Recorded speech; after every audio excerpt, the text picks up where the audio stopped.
Miss হবে না আপনার পছন্দের টিভি শো। দেখুন জি5 অ্যাপে একদম ফ্রি। এই যে এই ঘূর্ণিঝড়টা এলো সহেলি, তার আগে তো শালিনী ম্যাডাম আপনার এখানে এসেছিলেন তাই না? কালীতলায় সাংবাদিকদের পাঠাতে বলেছিলেন না? মানে তুমি কি করে জানো সে বিষয়টা? সত্যি বলতে ম্যাডাম, আমি আপনার অফিসের সামনে এসে মইবে জানলা দিয়ে উকি মেরেছিলাম। হোয়াট? সে কি? আর কি উপায় ছিল বলুন আমার? আমি বুঝতে পেরেছিলাম শালিনী ম্যাডাম স্যারের জন্য কোনো ফাঁদ পেতেছেন, কিন্তু কি ফাঁদ পেতেছেন সেটা বুঝতে পারছিলাম না। তাই বাধ্য হয়ে তমাল দাদা পিয়াল দাদাকে নিয়ে এসে এখানে মইবে উকি মেরেছিলাম। পিয়াল দাদা ম্যাডামের পিছু নিয়েছিল। তারপর শুনলাম শালিনী ম্যাডাম সন্ধ্যেবেলায় সাংবাদিকদের কালীতলাতে পাঠাতে বলছে। হ্যাঁ, এরকমটা ঘটেছিল, কিন্তু তার সঙ্গে এখন কি সম্পর্ক? স্পেশালি যখন শালিনী মিত্র মানসিক ভারসাম্য হারিয়েছেন।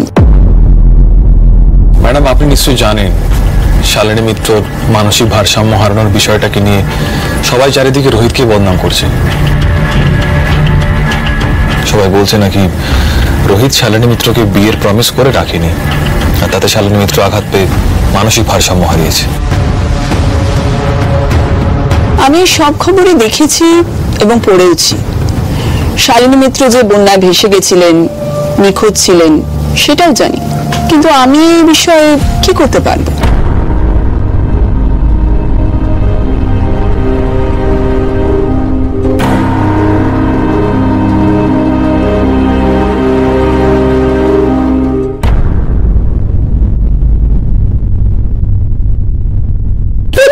শালিনী, শান্ত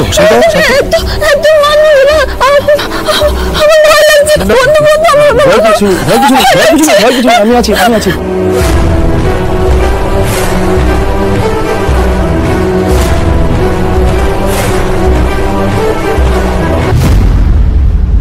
আমি এই কথাগুলো আপনাকে বলছি কারণ আমার মনে হলো মা কালী আপনাকে আজকে কেন আমার সামনে এনে হাজির করলেন। নিশ্চয়ই কোনো কারণ আছে। আমার সব শেষ হয়ে যাচ্ছে ম্যাডাম, সব শেষ হয়ে যাচ্ছে।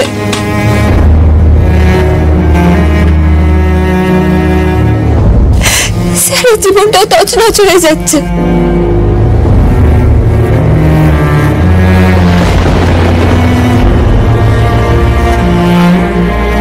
আমি এবার রিকোয়েস্ট করব মিস্টার রোহিত রায়চৌধুরী যেন আপনাদের সকলের সামনে নিজের স্টেটমেন্টটা দেন। আমি হেরে গেলাম রে ফুলকি, জীবনে প্রথমবার আমি এত দুর্বল হয়ে পড়লাম রে।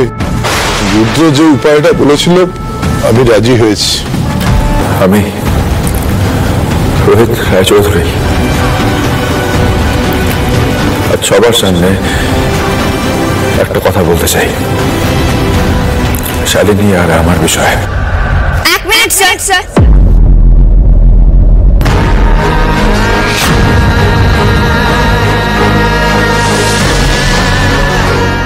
জি5 ডাউনলোড করুন আর সব এপিসোড দেখুন একদম ফ্রি।